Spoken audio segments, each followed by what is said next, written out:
Are you ready to lead with impact? Well, friend, you're in the right place. Today, you can join Carol Fairman and Dr. Guy Henry as they begin exploring what it means to lead with impact. So, pull up a chair, grab your coffee, a pen and paper, and get ready to have some deep conversations with Carol and Guy as they walk you through what it means to lead with impact. Welcome back to Lead with Impact, the podcast where we equip you to lead with purpose, clarity, and confidence, whether you're at work, in business, ministry, or at home with your family. As leaders, one of our greatest responsibilities is to set clear direction for ourselves and those that we lead. But how often do we just get stuck chasing our desires or mistaking them for actionable goals? Today's focus is helping leaders understand the difference between goals and desires, empowering them to lead with clarity, focus, and effectiveness. Understanding the difference between goals and desires is not just a personal breakthrough, it's a leadership game changer. When you lead with clear goals, you inspire your team, empower your family, and set the stage for lasting impact. And so, Guy, I'm going to hand this off to you because I know you have a really great story that's really going to amplify this. Yeah, as leaders, it's one of our greatest responsibilities is to be able to set clear direction, not only for ourselves, but those that we influence, those that we lead. But oftentimes, I think many of us kind of get stuck chasing desires without realizing that they are not actually actionable goals. So, just a quick personal story for me, as a team leader and serving in Honduras for almost 30 years. I remember overseeing a major project. Okay. What it was doesn't really matter, but I had a desire, right, for my team to be very highly motivated and consistently kind of delivering those exceptional results because it was very important. The reality is I kind of found myself frustrated because my team wasn't meeting my expectations, right? Some staff began to get disengaged. Some of the deadlines in this major project was being missed. And all of a sudden, the whole atmosphere, the whole efficiency was kind of lacking. Wow. So I realized I was finding myself kind of caught in micromanaging. And I'm sure no one ever does that around here. But I was always kind of repeating myself, to the team, the importance of the project, and the more I did that, the more I became discouraged, which kind of passed that on to everyone else. I began to feel stuck. I began to feel overwhelmed. And quite frankly, I felt unappreciated because things weren't getting done. Right, right. And There's nothing I had worse than this, that. and I guess I had one of those aha moments in the midst of praying and seeking God and just kind of getting past the overwhelm. And I realized I was chasing what now I call a desire. I had a motivated and high performing team, but instead of focusing on the teamwork, I was kind of focusing on the control and I couldn't get my team motivated. So Right. I realized I have to set goals that influence and then actually create the condition for that motivation. So I began to realize I had to shift my desires to actionable goals. And that's the big difference between goals and desires. We have both, but oftentimes we're not distinguishing the difference between the Oh two. my goodness. And we really need to make sure they're well defined, right? We have to really define them because otherwise you might have a set of goals and then your team is over here doing something completely different. And so it's really important that we're communicating that and having everybody on the same page so that those action steps are moving forward in one direction. Because if it's that, it goes back to that conversation, like where we have to plan and execute and we have to Mhm. measure. And so as that leader, we really have to communicate it to the team. We have to train the team. Then we have to get that feedback and model that behavior of those actionable steps so that we're getting Mhm. that overall outcome that we're looking for. So, really learning to define the desire versus, It's just- it's just huge. And so, yeah. and then the control issues come in. So, speak to that a little bit. Well, let's define the goal. For me, the Okay. best way to define the difference is that a goal is actually something you have 100% control over. Right. If you don't have the control over those outcomes, then it's a desire. And nothing's Yes. wrong with a desire. I may desire to achieve something. I may or I may not do that, but a goal is something that I know I can achieve. I can execute. It's measurable, it's actionable, and it has a deadline. Kind of an example, as leaders, setting a goal is like improving the team communication. That's something we can control. We can improve it. Right. We can, through training, feedback, begin to model those behaviors, take certain actionable steps forward, achieving that outcome. A desire is something that we don't necessarily have complete control over. We don't have control maybe over the deadline. We don't have control over how effectively. And so I want to talk a little bit about, maybe I will Yeah. give some examples here, the difference between those two. Okay, let's unpack it a little because it's so important. Like, I'm going to hit the pause button for just a second because one of the things that I do, and I just was meeting with my board chair yesterday on this, is we map out what we call an ADS. It's our annual directional statement, and we look at the four components of our ministry, and then we're mapping out. Okay, here's the goal, right? And so, kind of like an example is for yesterday for us was like I got my eye on this $1.5 million building. That's a desire. Now, the goal actually is we need to expand some medical services, and we know that that's a need in the community. And so we have to address that and start mapping out a goal. But I have to be careful because, it has to be mapped out, it has to be planned, everybody has to be on the team, and we have to make those action steps moving in the right Mhm. direction. I can't let my desire for that particular building right to Right, right. dissuade the whole thing. And so really it's just so important to really distinguish between those two, and so having tools in place really to set that direction and get everybody on the same plan is really huge. So I just felt like I needed to sneak That's that in because great. Yeah, there's a absolutely. fine line. And like in my staff meeting Monday, we started talking, and then one of the girls on my team was like, "Oh, I know that look. Everybody hold on because she's going, right?" And so they Yeah, recognize that I have signals, right? And so that was my cue that, all right, I need a written plan and I need to bring the team into the fold so that we don't yes, get off track, and yeah, then I don't go getting mad at them because I'm like, because I didn't communicate it well. So anyway, sorry, I know that's yeah, like a little side note, but I get excited about our conversations. Such good sure, stuff. sure. But go ahead, go ahead. Well, and let me just give a couple of more examples just to try to Yep. help flesh this out a little bit. Maybe I want to increase my team's engagement, this next quarter. I mean, that's a goal because I can measure that. I can Yes. increase that. I didn't say by how much, I just said increase. Now, if I say I will have zero customer complaints this week, well, that's a great desire. But zero is identifying number that we can have no control over. Exactly. I'm going to host a successful team building retreat. Okay, that's a goal because I can have the retreat. It can be successful. I'm not measuring the success by how much production we get afterwards, but the retreat itself can be successful. So that's a goal. Get all the employees to buy into the organization's vision. Yeah, Mm, we have no control over somebody else getting involved. So that's a great desire, but it's not right. really a goal because we can't take actionable steps. Having zero customer complaints, for example, as we mentioned, it is a great desire, but it's not within our control. We let's say we want to complete a leadership development course by March.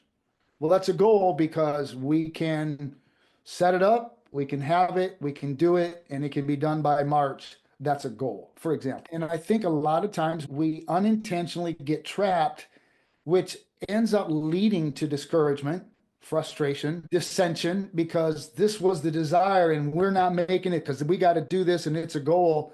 But if we don't have 100% control over that goal, Right. now, Right. we tend to always use, weight loss or whatever. I can have a desire to lose 10 pounds, but my goal is I'm going to exercise more. I'm going to cut this out of my diet. Those are things I have control over, but I Right. don't necessarily have control that I will, in fact, lose 10 pounds this month.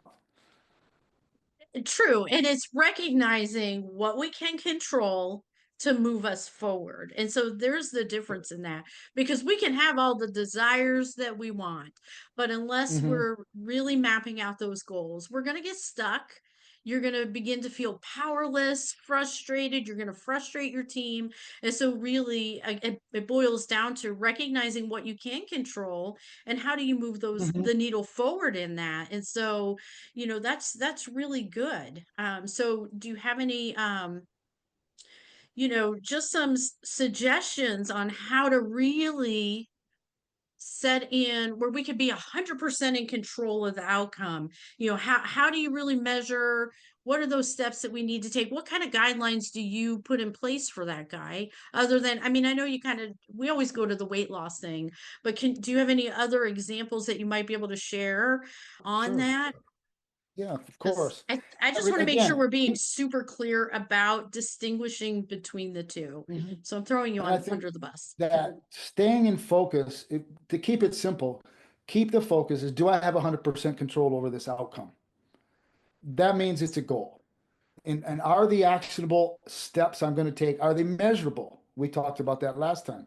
And Yes. if I can identify those steps, then I know I have a goal that I can accomplish. Yeah, here's the desire. I want my ministry to grow by 50% this year. It's a great desire, but we do not have that 100% control that that's what happens. But Okay. I can have a goal that says I will develop a strategic outreach plan. I will train volunteers. I will execute, let's say, 5 events during the year to reach new people. That's a goal because I can do that. The Okay. outcome may or may not increase my ministry by 50%, Right. Right. but the goal will increase something. And that's what we need to learn how to celebrate those goals. I love it. Right? I love it. Let's say I have a desire. I want my family to feel closer. Mm. Yeah. That's great. That's a great desire. But what are But we what doing where about are it? the Right. actionable steps to make that happen? So the goal might be I'm going to create a weekly family night, right? Hmm. Very specific where we can connect. We're going to spend time together. It's going to be from 7 to 9, whatever the case may be.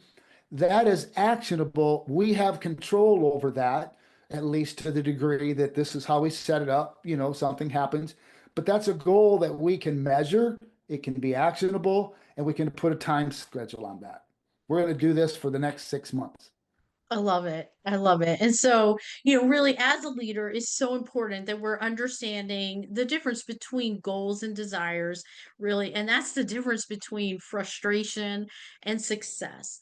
And so Yep. I'm going to ask you to so what are some ways, like I know for an example for me, when I sit down at the beginning of the year, I meet with I'm just going to go into ministry for a minute. I sit down with my key leaders and it's like, okay, let's look at last year. What needs to be ditched? What isn't working? And then Mhm. what new goals need to be put in place? So I bring them to the table. I encourage them to look at their ministry, their areas of responsibility, what's working, what's not working, what do we need to do more of? And then we establish, and then we're planning and building out those goal steps. So and you're talking about family game night. I love it. We have family night every Sunday, and we just take turns who's going to play what game. And most of the time, it does draw us together. Now, Mhm. if we're not playing a game that everybody's on the same page with, that might get a little heated. But in general, Yeah. right, we're moving the Yeah. family forward. So, do you have any tips on how to engage the whole in the goal setting process so that everybody is moving in the right direction, right? Because we don't, Mhm. as leaders, yes, we're to set that vision. We've talked about that, but we need to bring them into the fold too. And so, what are some tips that you have for including the entire group in setting those goals when it's appropriate. Sure. Well, let's start with like you say, there's communication, right? We've talked about that at different Yeah, times, and if we're involving other people in our goals, then like you say, what is it that we can accomplish? What do we desire? There's nothing wrong with the desire, but how do we convert the desire into a goal? right, We can have that because again, goals are what we control over, desires are what we hope for. So we right, start with what we hope for, and so now we hope to achieve this. But what are the actionable steps? What could right. each of us on our team do to make that more, how do I want to say, more obtainable? Okay, Once we know it is obtainable, now we can begin to put some measuring steps on there. right. That's what we have to realize. Do I have enough control to attain my outcome? And it'll really alleviate a lot of Yeah, frustration individually as well as on our team because of, we talk about, that identifying factor. Can I right, identify the desire, and then how do I shift that to the goal oriented steps? We go back to right, the thinking, we go back to the planning, right, we go back to the execution, and then just to kind of realize a vision will help us set a goal, right, and a goal with a date will help us achieve those dreams. If I can't right. put a date on it, then it's still in the desire form. Right. That's great. And I know I kind of put you on the spot a little bit there, but I just think it's important because sometimes we really need to include others in the goal setting process, and other times Mhm. we're just setting that goal, but we do need to make sure that it is something we can control, and it's not just about those desires that get sprinkled in along the way. So we really do need to focus on what we can control, and so I just think to eliminate some of that frustration is make sure that we're inviting the right people into the process on the front end. And then we're doing, as like a recap in that, we really need to make sure as the leader, the appointed leader of your family, your business, your Mhm. ministry, we must be able to differentiate between what is a goal, what is that desire, because it can get so easily muddied. And so these are great tips on really identifying what we can control, not just what we're hoping for. And then we need to focus on it and lead with clarity, with purpose, onboarding everybody that needs to be onboarded. And so just great conversation, because too often the waters do get very muddied in this. Yeah, yeah. I think in closing, just kind of keeping in mind, let's focus on recognizing what can I control, what can I keep moving forward, and then set that as my goal. And I think we will achieve more and we will feel better about it because we're Right. actually seeking to achieve something that is obtainable rather than kind of out there. Because even if we go back to the weight loss or even to the better family relations, Right. it is so vague that we can't grab onto it when it's done and we end up discouraged. Yeah. Yeah. When we Yeah. did, that's because it was a desire that we thought was a goal. Right. But when we That's can so say true. this is attainable, I can do it by then, at least I can measure it out there. I'm doing well. I need to hurry. I got good timing because I've set a measurable time. That will allow us to be encouraged when we achieve it. We've taken that mountain, we've got the proof of it. Here's my trophy, as it were. And that is so much more encouraging Ah, emotionally to us as individuals and or our team than that desire that we keep trying to hold. We try to grab onto water. You're just not going to do that. But we right. can grab onto a goal that's measurable. So yeah. Uh, Good stuff today. And so we want to hear from you. We want you to email us. We want you to reach out with us on social. Your Leadership Toolbox is a great community where we're talking about these things. So we want you to reach out and connect with us. And it's we lead with impact at gmail.com. tell us what kind of leadership goals are you putting in place? What are the desires? Are you struggling to differentiate between the two? We're here to help with that because remember, folks, a vision will help you set a goal, and a goal with a date is going to help you achieve your dream. Any type of leadership will start with clarity. So we're Yeah. here to encourage you to lead with impact. Any final thoughts, Dr. Guy? See you next time. Go Oh, for that goal. and we want to hear from you.